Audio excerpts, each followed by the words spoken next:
What's up, guys? This is Tyler with Board Insiders up here at the lovely Timberline Lodge. Just got done doing one of our park shootout days on one of the most beautiful days of the season. Super bluebird, great for filming.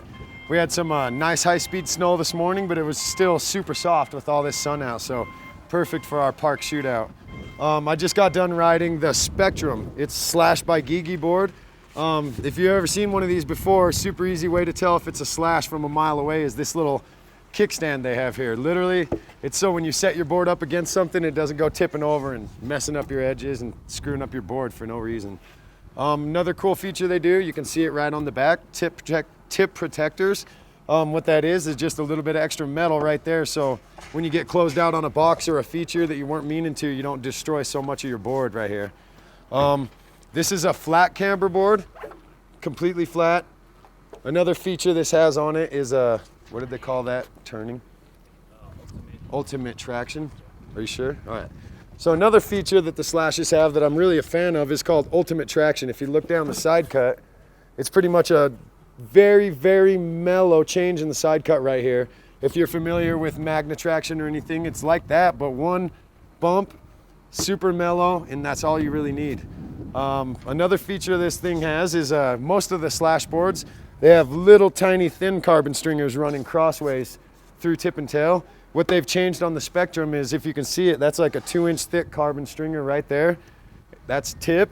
And also on the tail, they have a 2-inch thick carbon stringer. And what's pretty interesting about that is that they both run parallel, it makes the flex on this board, especially the torsional flex on this board, super interesting under feet. It doesn't feel like it's off by any means being parallel, but in my mind it seems like it would be until you get on it. So I mean, you would think it would be this way on the tip and then this way on the tail, but no, they went parallel, and it does feel right when you get on the board.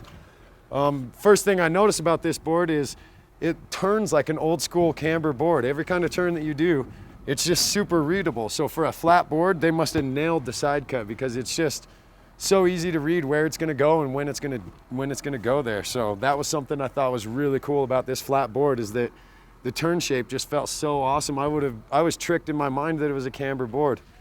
Also, this board has a super interesting flex pattern. It likes to flex right in the center, and then not so much as it gets closer to the tip and the tail. So what that does is retain a super playful feel, but the tip and tail are stiff enough that it retains a lot of seriousness and a lot of snap. So all around, it's a super comfortable, playful board that is for a serious rider. Flat camber board, usually they don't like to pop too much, but with all this energy stored from the carbon strips in the tip and the tail, it retains a ton of snap and pop. It's just, you're gonna have to cut this a lot. But the ride-off pop, awesome. Ollie pop, awesome. I give this board a 10 in turning, I give this board a 10 in pop, and I give this board a 10 in just awesome good times. I recommend this board to somebody who's trying to progress. It's just super comfortable on every feature. Whether you're going on a jump, whether you're going on rails, it's just for somebody who wants to progress, but at the same time already is a serious rider, someone who can throw down, but that's looking to elevate their game.